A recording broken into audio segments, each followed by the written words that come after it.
को सब्सक्राइब करें और बेल आइकन जरूर दबाएं। बीजेपी के पूर्व विधायक गोपीचंद मीणा ने 78वें स्वतंत्रता दिवस के अवसर पर किया संबोधित। आसपुर राजस्थान के डूंगरपुर जिले के आसपुर उपखंड क्षेत्र के अंतर्गत महाराणा प्रताप खेल मैदान पर आयोजित 78वें स्वतंत्रता दिवस समारोह के कार्यक्रम को लेकर संबोधित किया।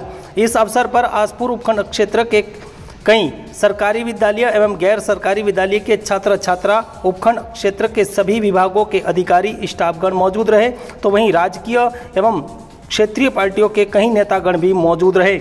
वीर शहीदों की याद में उन्होंने जय घोष के साथ अपना उद्बोधन का शुभारंभ किया। आखिर महाराणा प्रताप खेल मैदान आसपुर से बीजेपी के पूर्व विधायक गोपीचंद मीणा ने क्या कहा, देखें उन्हीं की जुबानी एक खास खबर। आपसे अनुरोध करूंगा, देश आजाद हुआ, देश आजादी के बाद में जिन्होंने अपने प्राणों की आहुतियां दी थी, जिन्होंने पूरा जीवन इस देश को आजाद करने में इन्होंने समर्पित किया था, ऐसे 5-7 महान लोगों का जयकारा जरूर लगाए, ताकि आपसे अनुरोध करता हूँ जय में कंजूसी नहीं करें।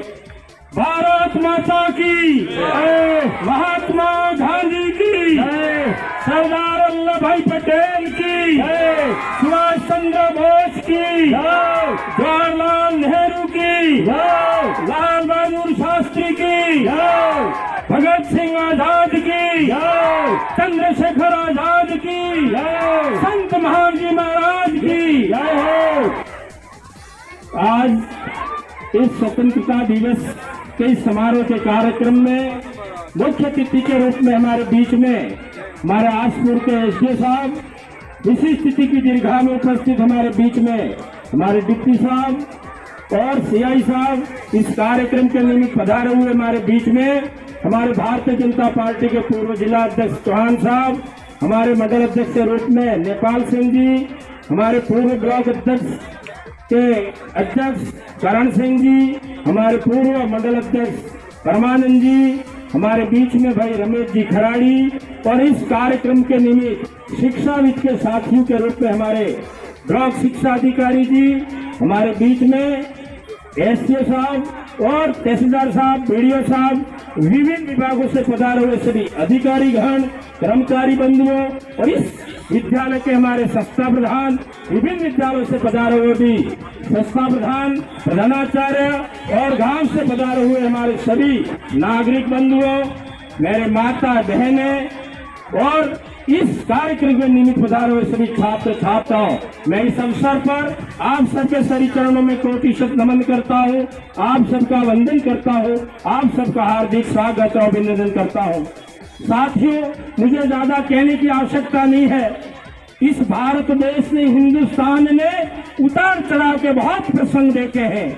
मैं कह सकता इस अवसर पर, जबकि इस देश पर सबसे पहले आप सबको विदित होगा, हमारे यहाँ पुर्तगाल आया था और पुर्तगाल के बाद में आप सबको विदित है देशा जो था, उसने भी हमारे इस पर राज किया था। इसके बाद में मुगल आता है, मुगल के बाद में आप सबको विदित है अंग्रेज आया था, अंग्रेज ने हमारे देश को लूटने का काम किया था। आप सबको विदित है भारत एक सोने की चिड़िया के रूप में माना जाता था और इस देश को लूटने के साथ में हिंदुस्तान वासियों के साथ में बहुत अत्याचार किया था। हमारे इस देश की स्थिति इन लोगों ने इस प्रकार से कर दी थी, जबकि आपको पता होगा उस टाइम में हमारे यहाँ के राजा महाराजाओं ने भी उनकी अधीनता स्वीकार कर ली थी। मैं कह सकता इस अवसर पर कुछ राजा महाराजा ऐसे भी थे जो स्वाभिमानी थे, देशभक्त थे, जिन्होंने इनकी अधीनता स्वीकार नहीं की थी। यह समय आप सबको पता है, 100 साल तक इन्होंने यहाँ पर आत्मा भी, इसके बाद में युद्ध छिड़ता है और युद्ध छिड़ने के बाद में पूरा हिंदुस्तान एक झंडे के तले आता है और इस झंडे के तले आकर के एकजुट होकर के लड़ाई लड़ते हैं। और आप सबको विदित होगा 15 अगस्त 1947 को देश आजाद होता है। मैं कह सकता हूँ इस अवसर पर ऐसे महान विभूतियां इस देश से पैदा नहीं होती तो हमारा देश आज भी गुलामी को झेलता रहता। मैं चाहता हूँ, उन सबका एक सपना था जो पीछे आज हम जो पीढ़ियां आ रही है, जिनसे मैं गुजारिश करता हूँ, हम सब मिलकर के एक कहीं न कहीं हमारी सबकी भावना राष्ट्र प्रेम प्रति हो, देश के प्रति हो, और हम सभी अखंड भारत की कल्पना करते हुए संगठित है करके हम इस देश को बचाने का काम करें। आप सबको विदित होता है भी सही कि आज भारत देश जो था अखंड भारत था, भारत के कई टुकड़े हो गए। आप सबको पता है अफगानिस्तान, पाकिस्तान, बांग्लादेश, ईरान, इराक, ये सारे हमारे भारत का अंश था। साथियों, कहीं न कहीं इस देश के अंदर इस प्रकार के आप सब जानते हो जय जन पैदा हुए थे, जिसकी वजह से हमारे देश को ये सारी समस्याओं का सामना करना पड़ा। आप सबको भी विदित है, अभी वर्तमान कालखंड में आप देख रहे हैं हमारे बांग्लादेश की स्थिति क्या हो रही है। आप सबको विदित होगा, वहाँ पर हमारे हिंदुओं के साथ में सिख हैं और बौद्ध हैं, जैन धर्म को मानने वालों के साथ में इस प्रकार की दुर्गति हो रही है। मैं इस मंच के माध्यम से इस क्षेत्र का पूर्व विधायक होने के नाते हमारे देश के प्रधानमंत्री जी को, हमारे गृह मंत्री जी से अनुरोध करता हूं कि वहां पर भी जितने हमारे देशवासी हिंदुस्तान के थे या कोई भी थे, हिंदू का संरक्षण करना भी आज भारत देश की सरकार का बनता है। मैं चाहता हूं आप सबकी भावना हमारे देश के प्रधानमंत्री जी, गृह मंत्री जी तक पहुंचे और हिंदुओं का वहां पर संरक्षण हो, ऐसा मैं कामना करता हूं। मैं साथियों छोटी सी और बात कहूंगा, समय बहुत हो चुका है, लेकिन आज आप सबको विदित होगा हमारा भारत देश आजाद हुआ, उसके पहले आपको विदित होगा मानगढ़ धाम पर जो है गुरु गोविंद ने एक बहुत बड़ा यज्ञ का अनुष्ठान किया था।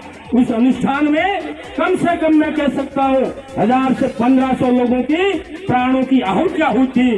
उस टाइम में इन अंग्रेजों ने इन सभी जितने भी जनमानस इकट्ठे हुए थे सबको गोली से बम दिया था। वो गुरु गोविंद को भी मैं याद करना चाहता हूँ, जिन्होंने हमारे देश को आजाद करने में इस प्रकार की भूमिका निभाई थी। उस समय में ऐसा संक्रमण काल था जबकि हर व्यक्ति अपने अपने कार्य से इस क्षेत्र के देश की जनता को जगाने का काम करते थे।